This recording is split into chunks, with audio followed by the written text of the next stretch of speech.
Principal ममता मिश्रा ने school को कमाई और बम्पर मुनाफे का साधन बना दिया। वो 30 रुपए की कॉपी 300 रुपए में बेच रही थी। विवाद इसी पर शुरू हुआ था।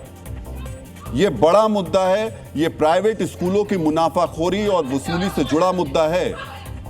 यह देश में करोड़ों माता पिता से जुड़ा मुद्दा है जिनके बच्चे प्राइवेट स्कूल में पढ़ते हैं। मित्रों, 1 अप्रैल को डीएनए में हमने यह मुद्दा उठाया था। हम बार बार कह रहे हैं कि आम आदमी को स्कूलों की वसूली और लूट से मुक्ति मिलनी चाहिए।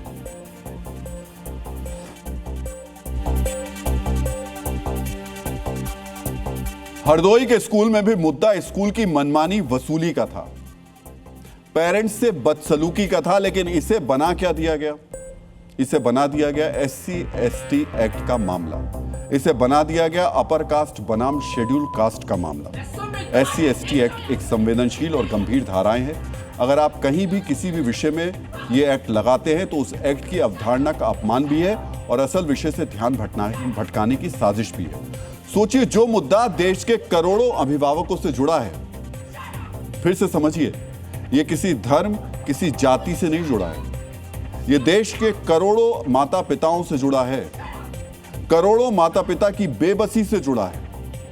उसे जाति से जोड़कर एक छोटे दायरे में समेट दिया गया। जो मुद्दा अखिल भारतीय स्तर का है, उसे सिर्फ हरदोई के एक स्कूल तक सीमित कर दिया गया। जानते हैं, ये जो कार्रवाई हो रही है, उससे शिक्षा को लूट का तंत्र बनाने वाले मुनाफाखोरों को बचने का एक चोर दरवाजा मिल गया। आज आपको यह भी जानना चाहिए कि हरदोई के न्यू सनबीम पब्लिक स्कूल और उसकी प्रिंसिपल ममता मिश्रा के खिलाफ जो FIR दर्ज हुई, उसमें कौन कौन सी और धाराएं लगनी चाहिए थी। शिक्षा का अधिकार अधिनियम के उल्लंघन का केस दर्ज होना चाहिए। इस मामले में स्कूल पर जुर्माना लगता, उसकी मान्यता रद्द हो सकती थी। अगर ऐसा होता तो इससे अभिभावकों से मनमानी वसूली करने वाली दूसरे स्कूलों को सबक मिलता। उन्हें डर होता कि शिकायत हुई तो उन पर भी कार्रवाई हो सकती है।